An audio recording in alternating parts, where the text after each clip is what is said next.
Tead, hästi palju küsimusi on tulnud viimasel ajal nende hingamisrännakute kohta ja ma mõtlesin, ma küsin sinu käest, et kuna sina oled 9D hingamisrännakute läbiviija siin Eestis, siis küsin otse allikast, et miks peaks inimene üldse tulema selle hingamisrännakule, et ma ju hingan kogu aeg, iga päev ma elan ju sellepärast, et ma ju hingan. Et miks ma peaks tulema rännakule? Ja. Asi on tegelikult väga lihtne. Me igapäevases elus hingame ikkagi suhteliselt pinnapealselt. Ja tänu erinevatele põhjustele ja hingamisrännakul sa hingad lihtsalt nii palju rohkem, no ütleme umbes 3 korda rohkem hapnikku oma kehasse. See on sihipärane, see on teadlik, see on juhendatud, see on turvaline ja selle hapniku sissehingamise käigus hakkavad toimuma sinu keha sees imesi. Kui inimesed teaksid, kui suur võime on neie enda sees olemas just nimelt läbi selle sügava hingamise, siis meil ei oleks, kõik inimesed hingaksid ja haigeid inimesi, stressis inimesi üldse ka ei oleks. Ja ma ütlen, et apteegid võiksid oma äri kinni panna ja tegelikult mitte mingisugust businessist seal ei toimuks. Kõik inimesed oleksid terved. No mis see kehas toimub siis? Läbi selle sügava hingamise see on ka intensiivne. Seal on erinevad tehnikad. Ma tõin ühe näiteks. Nagu ma ütlesin ennist, et umbes 3 korda rohkem viib see hapniku kehasse. Ja hingamisrännakud on erineva pikkusega, siin ütleme tund aega, mõni lühem, natuke mõni pikem. Selle hingamise käigus kogu meie närvisüsteem rahuneb, keha lõdvestub, pinged vabanevad. Ja kuna inimese keha on nii intelligentne, nii tark, siis ta hakkab meile ise selle lõdvestumise käigus välja tooma, välja viima meie kehas sees olevaid pingeid, emotsioone, mis meie sees on kinni. Jumal teab, mis aegadest. Igal juhul enamus inimestel on need olemas. Kõigil on olemas. Ja meil ei ole sellest räägitud ja enamus inimesi sellest lihtsalt ei tea. Kust need pinged siis tulevad, et mul on jumala ilus elu ja panen omal maski ette, naeratan kõigile ja tegelikult mul on jumala ilus elu. Et miks ma peaksin need pingeid omale üles tooma kuskilt?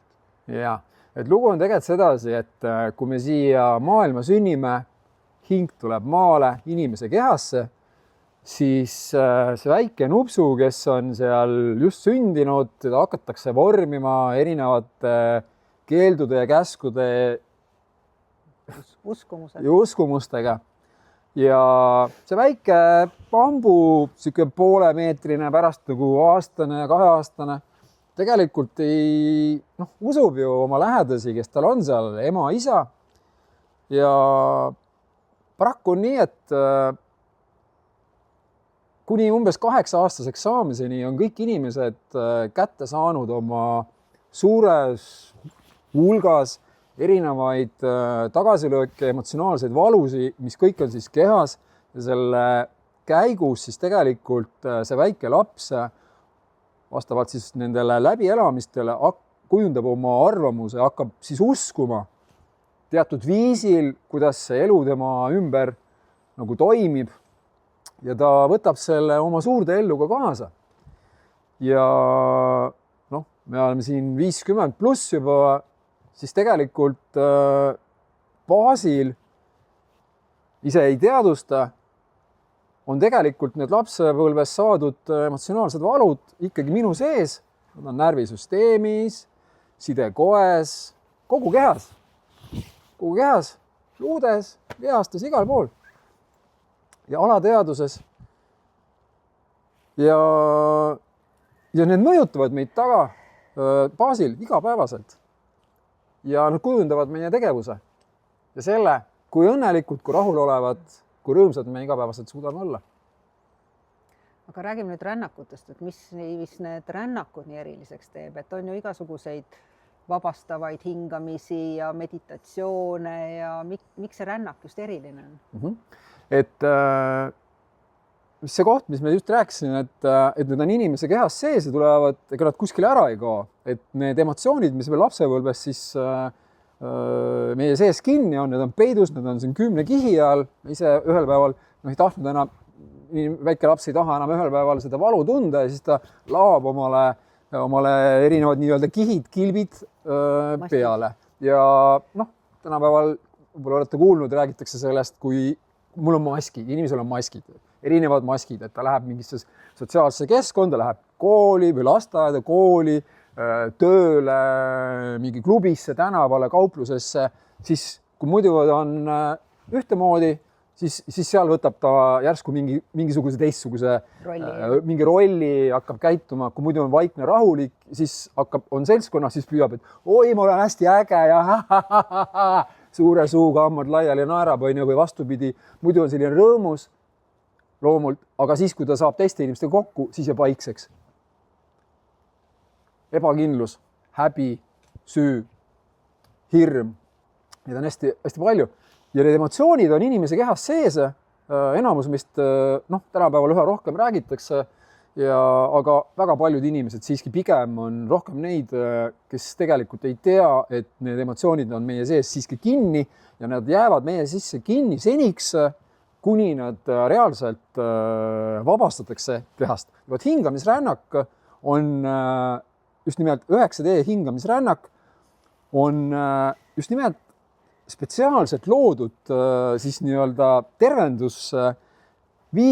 enesetervendusviis inimestele, kes tahavad lõpuks vabastada enda seest need kõik ülearused pinged, mis tal tegelikult ei lase olla siis rahus iseendaga, rõõmus tunda siirast rõõmu, olemisest, elamisest, tunda enda sees armastust, jagada armastust, võtta vastu armastust, ehk elada siis rahulolus ja läbi sellega tegelikult tervikuna külluses.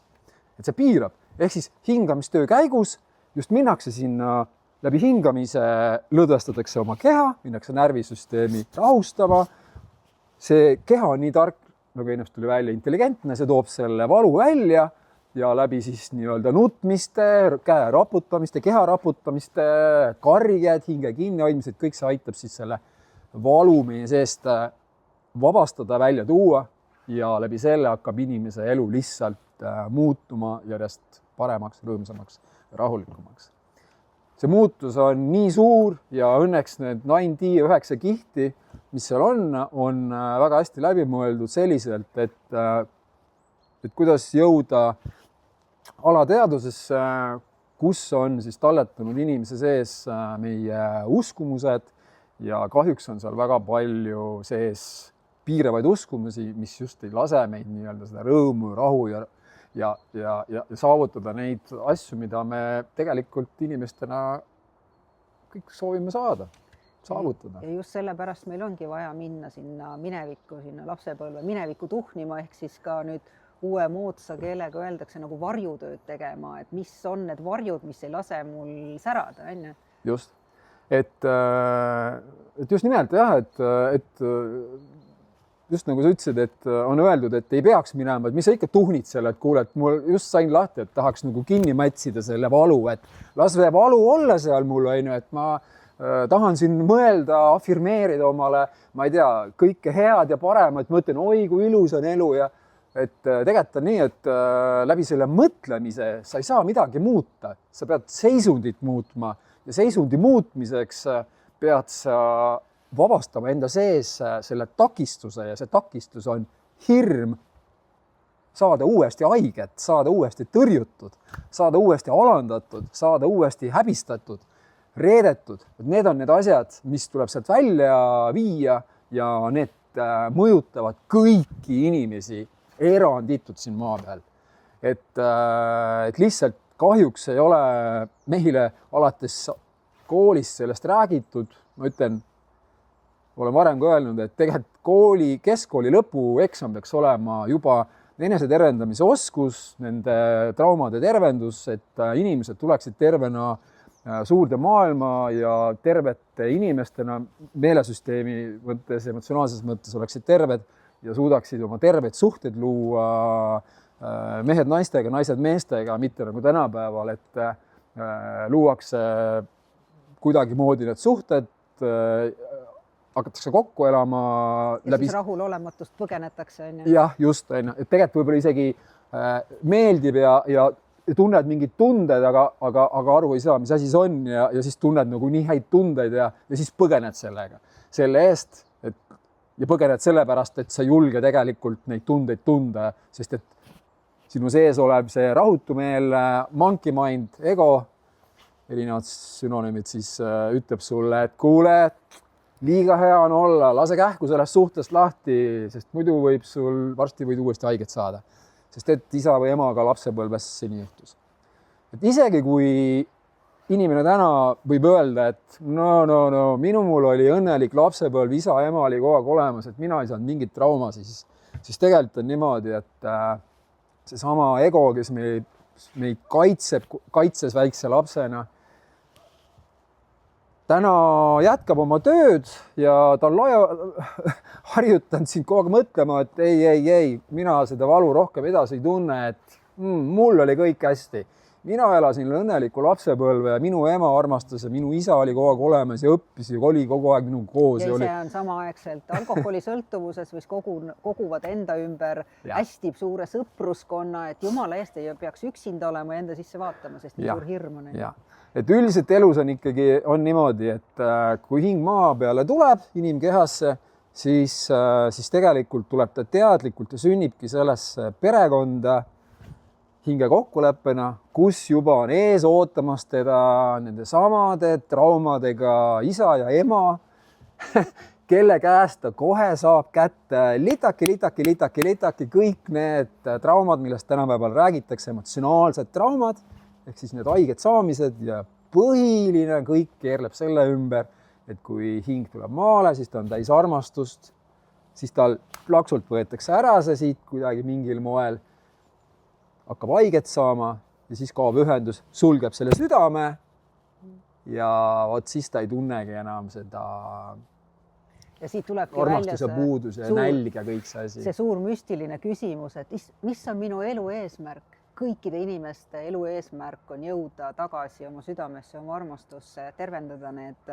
traumad ära ja tulla keskmesse iseendaga. Just. Ja siit on ka see, et nagu näitlikult öeldakse, et kui sa ei tegele nende traumadega, et siis vigasele ja katkisele vundamendile, mis sa lapsepõlves said, sa omale unistuste elu ei ehita. Unistuste elu hakkab värisema ja pudisema ja kõik, ja see katkine vundament lihtsalt praguneb veel rohkem ja vajub alt ära. Just.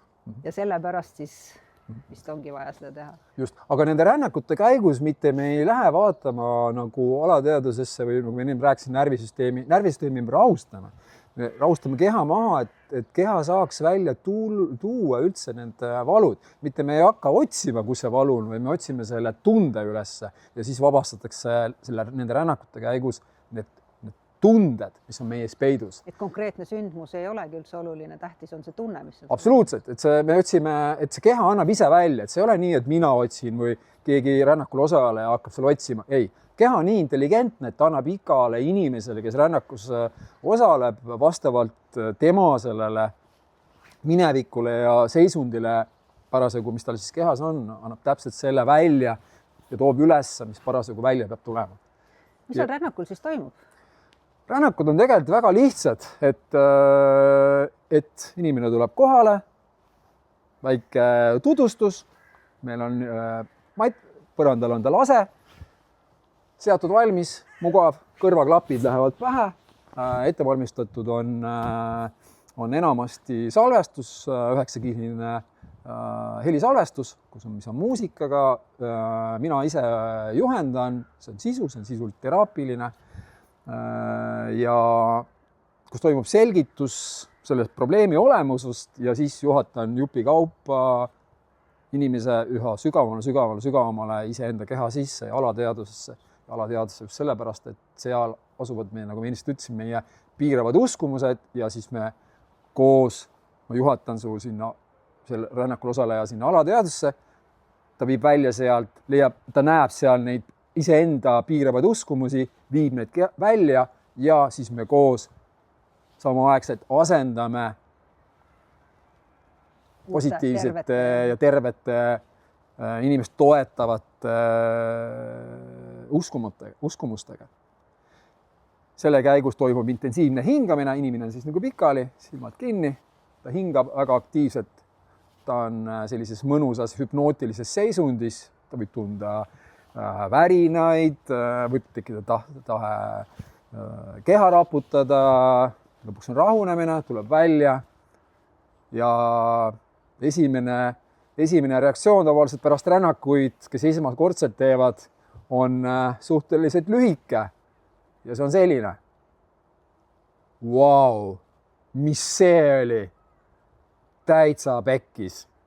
Sellist asja kehast tunda. Ei ole võimalik, no nii äge.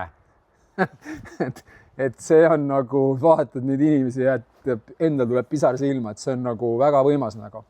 Ja öeldakse juurde, et üldiselt inimesed, kes on esmakordsed, nad ei oleks arvanud kunagi, et hingamine võib üldse nii aktiivselt ja tugevalt nende keha mõjutada, vabastada, lõdvestada, pingeid välja viia ja enamus inimesed tunnevad pärast rännakut ennast eriliselt kergena, oleks nagu puhkusel käinud või sihuke, no hästi sihuke vaba tunne ja väga paljud tunnevad mingi koorem on kadunud, sihuke,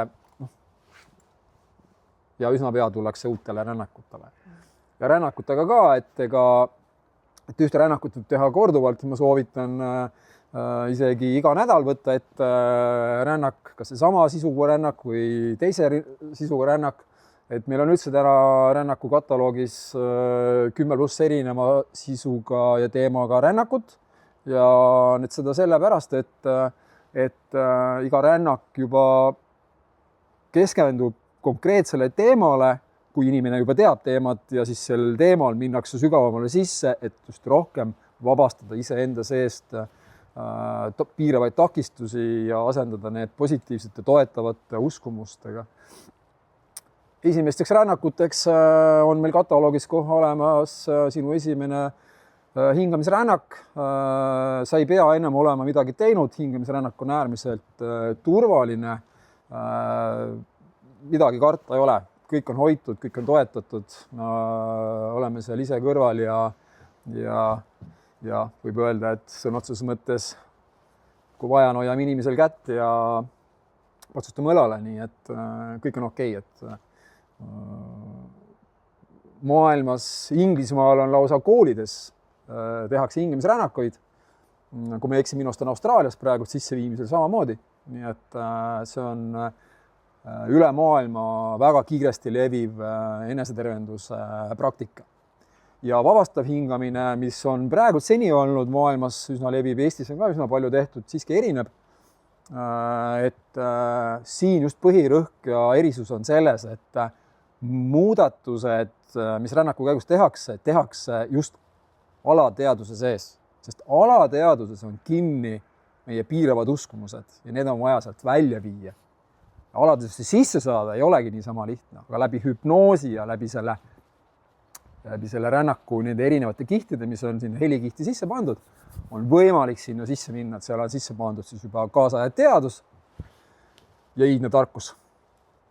Sa rääkisid ennem nendest rasketest teemadest, siis, et lapsepõlvetraumad ja alateadvus, aga võtame tänapäevani nimetatud nagu moodsad haigused, et depressioon ja ülemõtlemine ja ärevus ja et mis nende puhul siis on, et mul ei ole mõtet tulla nii? Ei, need on väga tõsised asjad, et see kõik tulebki meie lapsepõlvest. Need on kõik seotud meie erinevate traumadega ja lapsepõlvetraumadega, nii-öelda haiget saamisega põhimõtteliselt. Lapsepõlvetrauma on emotsionaalselt, oleme haiget saanud. Meid on ära tõrjutud siis, kui me seda tuge vajasime, turvatunnet vajasime.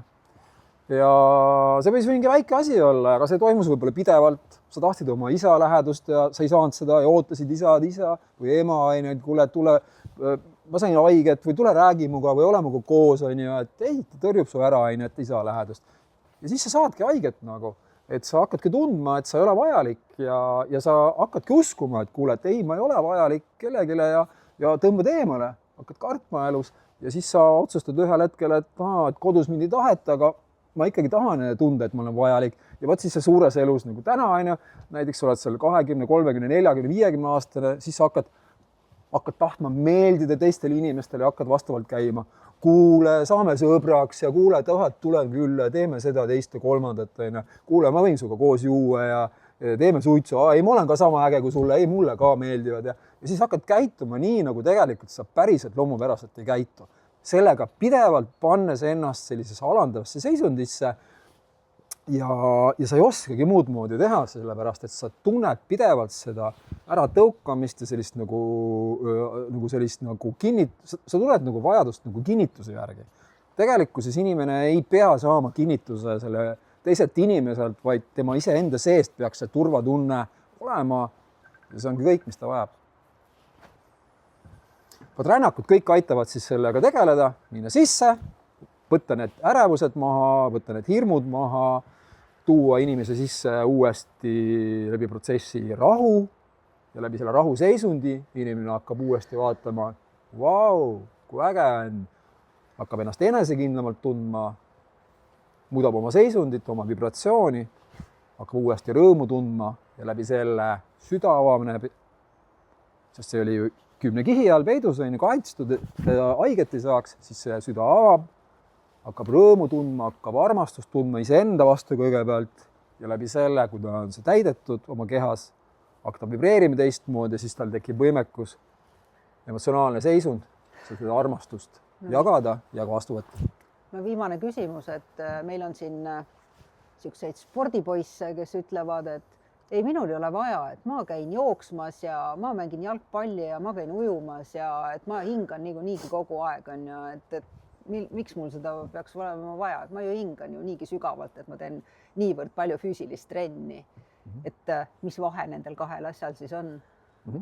Et no, kui sa trenni teed, siis sa lihtsalt ju lähed ja rapsid ja sa mõtled peaga, kuidas sa seal mingit asja teed ja hingad ja hingeldad ja jooksed, paned oma 100 meetrit või jooksed vutti, paned või tennist ja kõik on hea.